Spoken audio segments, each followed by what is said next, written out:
Hello बच्चों, आज हम लोग पढ़ेंगे निर्देशांक ज्यामिति चैप्टर 7 निर्देशांक ज्यामिति। निर्देशांक ज्यामिति क्या होती है, कहते किसे है, इसमें क्या क्या चीज़ें पढ़नी होती है, क्या चीज़ें जाननी होती है, इसके बारे में पहले अध्ययन कर लिया जाए। ठीक है, तो सबसे पहली बात हम करेंगे निर्देशांक पद्धति की। पहली बात जो है निर्देशांक पद्धति, यानी निर्देशांक पद्धति होती क्या है। तो निर्देशांक पद्धति की डेफिनेशन, समतल में स्थित किसी बिंदु की स्थिति का दर्शाने के लिए जिस पद्धति का प्रयोग किया जाता है उसे निर्देशांक ज्यामिति कहते हैं। यानी समतल में स्थित कोई भी एक बिंदु हो, उसकी स्थिति दर्शाने के लिए कि ये बिंदु यहाँ उपस्थित है, उसकी स्थिति दर्शाने के लिए जो पद्धति अपनाई जाती है उसे निर्देशांक पद्धति कहते हैं। जिसमें अब सबसे पहले जानना जरूरी है समकोणिक निर्देशाक्ष, क्योंकि अगर समतल में किसी की स्थिति का निर्धारण करना है तो अक्षों की ज़रूरत होती है। तो समकोणिक निर्देशाक्ष किसे कहते हैं, तो समकोणिक निर्देशाक्ष के लिए समतल में खींची गई दो परस्पर लंबवत रेखाएं जो एक दूसरे को किसी बिंदु पर काटती हैं समकोणिक निर्देशाक्ष कहलाते हैं। जैसे ये होते क्या हैं, यहाँ अगर देखा जाए तो ये इतना पार्ट मैं मान लूँ, ये इतना पार्ट हमारा क्या है, एक समतल है। समतल में खींची गई दो परस्पर लंबवत रेखा, एक रेखा ऐसे खींच दी जाए और एक रेखा ऐसे खींच दी जाए, तो ये दो रेखाएं परस्पर क्या हैं, लंबवत हैं एक दूसरे के। तो इन रेखाओं को हम क्या कहेंगे, समकोणिक निर्देशाक्ष कहते हैं। अब इस समकोणिक निर्देशाक्ष में दो रेखाएं हैं, यानी कि दो अक्ष भी बनेंगे।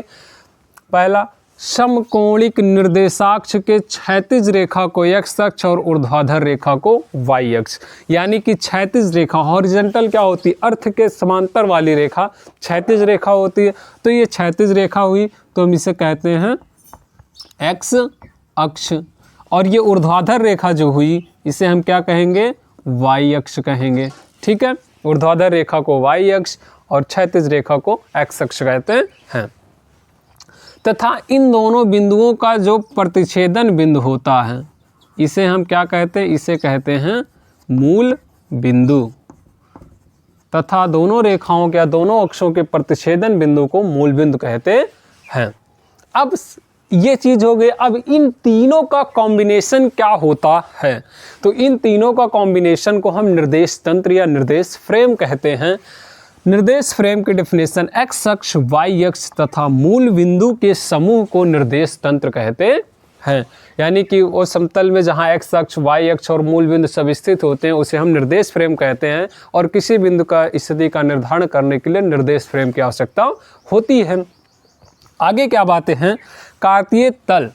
कार्तीय तल क्या होता है, तो जिस समतल में x अक्ष और y अक्ष स्थित होते हैं, इस समतल में हमारे x अक्ष और y अक्ष स्थित हैं, तो उसी समतल को हम कार्तीय तल कहेंगे। अब ये जो तल होगा इसी को हम बोल सकते हैं कि ये हमारा कार्तीय तल है।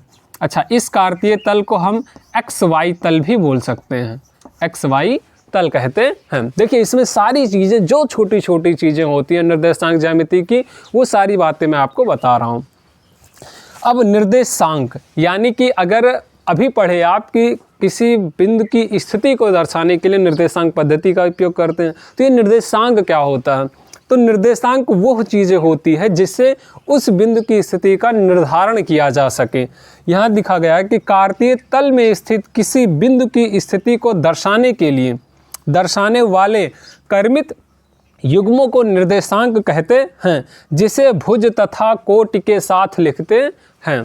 यानी कि निर्देशांक क्या होता है, किसी वस्तु की स्थिति का निर्धारण करने के लिए जो कर्मित युग्म यानी दो संख्याओं के समूह को लिखा जाता है, या दो संख्या हो या दो अक्षर हो, कुछ भी हो, उनके समूह को ही कर्मित युग्म कहते हैं। उस कर्मित युग्म को हम निर्देशांक कहते हैं। जैसे एक बिंदु है यहाँ P, एक बिंदु है यहाँ P, तो P की स्थिति निर्धारित करने के लिए इसके लिए हम एक कर्मित युग्म यूज करते हैं AB, या XY यूज किया जाए, तो यही जो AB कर्मित युग्म है आपका, इसी को हम निर्देशांक कहते हैं। अच्छा, ये चीज़ें आती क्या, और आपको बताया गया निर्देशांक जिसे भुज तथा कोटि के साथ लिखते हैं, यानी निर्देशांक को हम लोग क्या करते हैं, भुज तथा कोटि के साथ लिखते हैं। अब बात आती है भुज क्या होता है, कोटि क्या होता है, यानी उसी कर्मित युग्म को भुज और कोटि के साथ लिखते हैं। तो पहले भुज जान लिया जाए।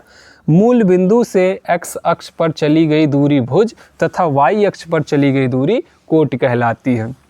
ये आपका मूल बिंदु है, यहाँ से x अक्ष पे चलेंगे तो भुज कहलाएगा और y अक्ष पे चली गई दूरी तो कोटि कहलाएगा। ये चीज़ें आपको यहाँ ध्यान रखनी है। अच्छा, अब इस बिंदु का निर्धारण का मतलब क्या हुआ? सबसे पहले हम कहाँ गए? हम यहाँ गए, यहाँ x पर a दूरी चला और y पर कितना चले हैं? b दूरी। y पर हम b दूरी चले। जब x पर a चले, y पर b, या फिर पहले b पर चलो फिर x पर चलो, ठीक। लेकिन ऑब्वियसली हम लोग क्या करेंगे? सबसे पहले x पे दूरियां चलेंगे फिर y पे दूरी चलेंगे। यही निर्देशांक पद्धति का नियम है। तो यानी कि तब अगर मूल बिंदु से हम डायरेक्ट उसकी पोजीशन देखना चाहे तो ये वाली डायरेक्शन, ठीक है। मूल बिंदु के निर्देशांक क्या है? अब ये चीज़ हो गई बिंदु P, इसके निर्देशांक। अच्छा, कोई मूल बिंदु का निर्देशांक पूछे तो मूल बिंदु आपका स्टार्टिंग पॉइंट होता है। और ये बताइए, किसी भी संख्या की गणना आप करना चाहेंगे तो कहाँ से करते हैं? 1 2 3 से करते हैं ना। अगर यहाँ खड़ा हूँ मैं, ठीक है, यहाँ हूँ, यहाँ से अगर मैं 1 कदम आगे बढ़ना चाहूँगा, जब 1 बढ़ाऊँगा तभी तो 1 आएगा, यानी ये पॉइंट क्या होगा? 0। यानी कि मूल बिंदु है x पे, यानी 0, भुज भी 0 और इसका कोट भी 0। मूल बिंदु का भुज और कोट दोनों 0 होते हैं। जैसे इसमें पूछा जाए भुज क्या है, तो आगे वाला भुज और पीछे वाला कोटि। हमेशा ये भी ध्यान रखिएगा कि निर्देशांक जो होते हैं उसमें सबसे पहले भुज लिखा जाएगा, उसके बाद कोटि, ठीक है। तो भुज और कोटि, हमेशा भुज को पहले लिखते हैं कर्मित युग्म में और कोटि को बाद में लिखते हैं, ठीक। अब इसके बाद जो चीज़ें बचती हैं उसकी बात करते हैं, ठीक। अब आगे हम बात करेंगे चतुर्थांश की। ये चतुर्थांश क्या होते हैं? तो x अक्ष तथा y अक्ष संपूर्ण कार्तीय तल को 4 बराबर भागों में बांटते हैं, जिन्हें हम चतुर्थांश कहते हैं।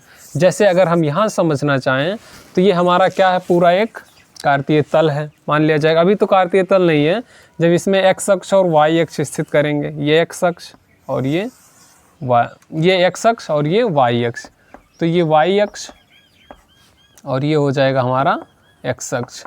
तो x अक्ष और y अक्ष इस संपूर्ण कार्तीय तल को 4 बराबर भागों में बांटते हैं और इन्हीं को हम चतुर्थांश कहते हैं। अब बात है 4 बराबर भागों में बांटे तो कितने चतुर्थांश? 4 चतुर्थांश हुए। अब उन चारों चतुर्थांशों को हम मेंशन कैसे करते हैं? तो ये क्या होता है? x अक्ष की, अब कोई भी अक्ष है तो ये मूल बिंदु है, तो ये क्या है? मूल बिंदु को हम O से लिखते हैं।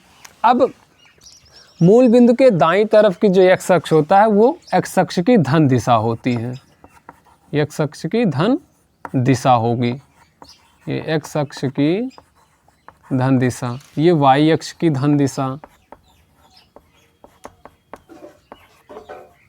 उसके बाद ये जो लेफ्ट साइड में होता है इसे x डैश लिखते हैं, यानी कि x अक्ष की ऋण दिशा, x अक्ष की ऋण दिशा, ठीक। अब इसके बाद की अगर बात करनी है तो ये y डैश होता है, यानी कि y अक्ष की ऋण दिशा, y अक्ष की ऋण दिशा। ये इतनी सारी चीज़ें होती हैं। अब पहला चतुर्थांश, तो x अक्ष की धन दिशा के साथ एंटी क्लॉकवाइज चलेंगे और ये हम चतुर्थांश का निर्धारण करेंगे। तो ये क्या हो गया? ये प्रथम, ये द्वितीय और ये आपका हो गया तृतीय और ये हो गया आपका चतुर्थ। ये चौथा चतुर्थांश हो गया। तो अब बात आती है इन चारों चतुर्थांशों में जो बिंदु होंगे उनके बिंदुओं के चिन्ह क्या होंगे। तो इनके चिन्हों का जो है निर्धारण कैसे किया जाता है ये भी ज़रूरी है, ठीक। तो अब सबसे पहले इनके चिन्हों का निर्धारण कर लेते हैं। तो लिखेंगे x अक्ष की धन दिशा और y अक्ष की धन दिशा में पॉजिटिव होता है और इधर x डैश और y डैश की जो दिशा होती है वो नेगेटिव होती है। तो सबसे पहले हम x अक्ष पे चलते हैं, उसके बाद x प्रथम चतुर्थांश में चलेंगे, पहले x अक्ष में प्लस, फिर y अक्ष पे ये भी y अक्ष की धन दिशा है तो ये प्लस प्लस हो गया। अब यहाँ से x डैश पे चलेंगे, यानी x अक्ष की ऋण दिशा, तो x डैश पे चलेंगे तो यहाँ माइनस होगा, उसके बाद फिर y पे चलेंगे तो यहाँ प्लस होगा। अब इस चतुर्थांश के अगर चिन्ह की बात करें तो पहले x अक्ष की इधर ऋण दिशा है माइनस, और उसके बाद ये y डैश है, y अक्ष की ऋण दिशा इधर ये भी माइनस। चौथे की बात करेंगे तो x अक्ष की धन दिशा ये प्लस, और फिर इधर आएंगे क्योंकि तभी हम इसमें पहुंचेंगे, इसलिए ये प्लस के साथ ये माइनस। तो पहले में दोनों पॉजिटिव, दूसरे में भुज निगेटिव और कोट पॉजिटिव, तीसरे में दोनों नेगेटिव हो गए, चौथे में भुज पॉजिटिव और कोट नेगेटिव हो जाएगा। ये बातें ध्यान रखनी है। अच्छा, अब इस चिन्हों को देख के हम बिंदुओं की स्थिति का निर्धारण कर सकते हैं। जैसे मान लो कोई बिंदु आ गया 2 - 3, तो अब भुज प्लस है, कोट माइनस है, यानी कि ये चौथा चतुर्थांश में स्थित होगा। अच्छा, एक बात और जाननी है कि यदि किसी बिंदु का भुज, यदि किसी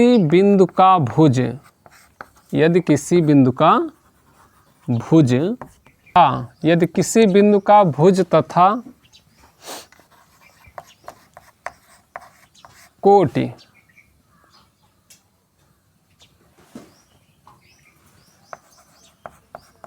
दोनों में से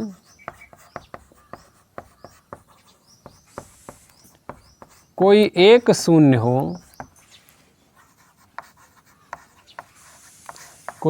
शून्य हो, तो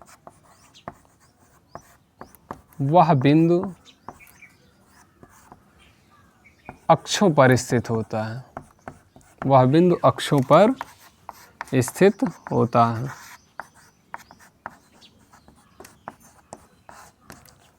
तो वह बिंदु अक्षों पर स्थित होता है। यदि किसी बिंदु का भुज तथा कोट दोनों में से कोई एक का निर्देशांक अगर शून्य हो गया तो वह बिंदु अक्ष पर स्थित होगा। अब बात आती है, यदि कोट जीरो तो x अक्ष पर, तथा भुज जीरो होगा तो y अक्ष पर स्थित होगा। y अक्ष पर स्थित होगा। ये बातें आपको ध्यान रखनी है। जैसे अगर इसी में देख लें, यहाँ कोई बिंदु स्थित होगा तो इसका निर्देशांक क्या हो जाएगा? इसका निर्देशांक होगा, मान लो ये a दूरी चलता है तो a, और उसके बाद y पे गया नहीं तो इसलिए ये 0, यानी कि अगर कोट 0, ठीक है, अगर कोट 0 हुआ तो x अक्ष पर, अगर भुज 0 होगा यानी कि यहाँ कोई बिंदु स्थित होगा, ये चली गई दूरी b है, तो यहाँ से देखो भुज यानी x अक्ष पे जा नहीं रहे हैं। अगर x अक्ष पे नहीं जा रहे हैं इसका मतलब सिर्फ y, तो यहाँ से इसका निर्देशांक 0 b हो जाएगा। ठीक, अगर भुज 0 तो y अक्ष पे, अगर कोट 0 तो x अक्ष पे वो बिंदु स्थित होंगे। अन्यथा इन चिन्हों के आधार पे हम बता देंगे कि वो बिंदु जो है आपके किस चतुर्थांश में स्थित हैं। अब हम देखेंगे कि दो बिंदुओं के बीच की दूरी क्या होती है। तो हम मान लेंगे, माना दो बिंदु जिनके निर्देशांक, या दो बिंदु P व Q हैं, जिनके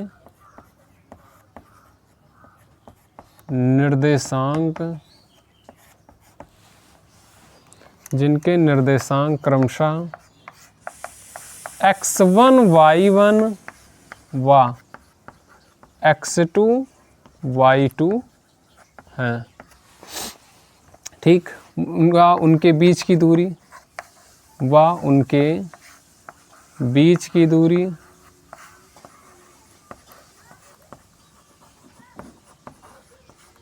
d है। तो यहाँ क्या हो जाएगा, यहाँ हम क्या करेंगे, बिंदु मानेंगे। ये हमारा मूल बिंदु होगा O, जिसका निर्देशांक क्या हो गया 0 0। यहाँ एक बिंदु हम मानेंगे P, जिसका निर्देशांक x1 y1, और यहाँ एक बिंदु मानेंगे Q, इसका निर्देशांक क्या मान लेंगे x2 और y2 इसका निर्देशांक हो जाएगा। ठीक, तो और इन दोनों बिंदुओं के बीच की जो दूरी है इसे हम d मानेंगे, ये y1। अब देखिए, यहाँ से लंब इधर खींचेंगे और ये इधर, यहाँ से लंब इधर खींचेंगे, ये लंब खींच दिया, ये PQ, इसे R मानेंगे, इसे S मान लेंगे, और इसको यहाँ से मिलाएंगे, इसे यम मान लेंगे। तो अब देखिए, अगर इस बिंदु का निर्देशांक x1 y1 है, इसका मतलब ये मूल बिंदु से पहले कितना दूरी चला है, x दूरी, x1 दूरी, और फिर ये वाली दूरी कितनी हो जाएगी, ये y1 की होगी। अच्छा, अगर इसकी बात करेंगे तो यहाँ से यहाँ तक की टोटल दूरी x2 है, और ये टोटल दूरी कितनी है, y2 हो, क्योंकि यहाँ से यहाँ तक की दूरी y2 है। तो अगर हम सबसे पहले क्या ज्ञात कर लें, ये PM ज्ञात कर लें, ठीक है। तो PM ज्ञात करने का मतलब हुआ यस आर ज्ञात करना। अच्छा, यस आर कैसे ज्ञात करेंगे, ओ आर में से हम क्या माइनस करेंगे, ओ एस। तो यहाँ लिख सकते हैं O R minus O S. अच्छा, ओ आर कितना है, x2 है, तो ये हो गया x2 माइनस x1, ठीक। इसी तरह से हम क्या ज्ञात करेंगे, QM, यानी कि हम इसे लिख सकते हैं x2 माइनस x1 हो गया। अब इसी तरह हम ज्ञात करेंगे QM, और ये QM बराबर हो जाएगा हमारा QR माइनस MR। ये देखिए, QR पूरे में से हम क्या माइनस करेंगे, MR माइनस कर देंगे। MR किसके बराबर है, ये आपके PS के बराबर है। इसे लिख सकते हैं QR माइनस PS। तो ये क्या हो जाएगा, y2 माइनस y1। इसका मतलब क्या हो गया, यहाँ से यहाँ तक की जो डिस्टेंस मिल गई ये y2 माइनस y1 हो गई। अच्छा, अब हम ट्रायंगल लगाएंगे PMQ में। PMQ में पाइथागोरस प्रमेय लागू कर दी जाएगी, पाइथागोरस प्रमेय। अब अगर इसमें हम पाइथागोरस प्रमेय लागू कर देंगे तो क्या हो जाएगा, कर्ण का वर्ग यानी कि PQ स्क्वायर बराबर PM square plus MQ square, या QM स्क्वायर लिख दिया जाए। PQ कितना हो जाएगा, D स्क्वायर बराबर x2 माइनस x1 का square plus y2 minus y1 का स्क्वायर। अब यहाँ से D बराबर लिखना चाहेंगे तो क्या हो जाएगा ये, अब ये हो जाएगा x2 माइनस x1 का square plus y2 minus y1 का स्क्वायर। यही आपकी दूरी का फार्मूला हो गया। इसे लिख सकते हैं कि अंडर रूट भुज का अंतर का वर्ग प्लस कोटि का अंतर प्लस कोटि के अंतर का वर्ग। इस तरह से ये फार्मूला आपको याद रखना होगा, इसका प्रयोग हम करेंगे, ठीक। अब हम बात करेंगे संरेख बिंदु की। संरेख बिंदु तो लिखेंगे वे तीन बिंदु, या यदि तीन बिंदु, यहाँ लिख लीजिए यदि तीन बिंदु एक ही रेखा में स्थित होते हैं, एक ही रेखा में स्थित होते हैं,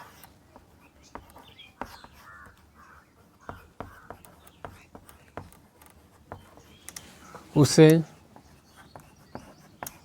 संरेख बिंदु कहते हैं, संरेख बिंदु कहते हैं।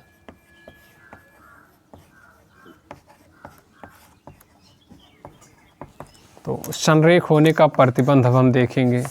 संरेख होने का प्रतिबंध, संरेख होने का प्रतिबंध।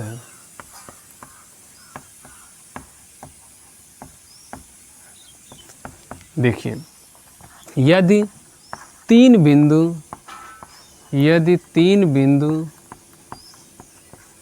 A, B व C हैं तो ध्यान दीजिए, अगर तीन बिंदु A, B, C हैं तो वो संरेख तभी माने जाएंगे। देखो, दो बिंदुओं की बात नहीं करते क्योंकि दो बिंदु हमेशा संरेख होते हैं, ठीक है, क्योंकि एक बिंदु से रेखा खींची नहीं जा सकती है।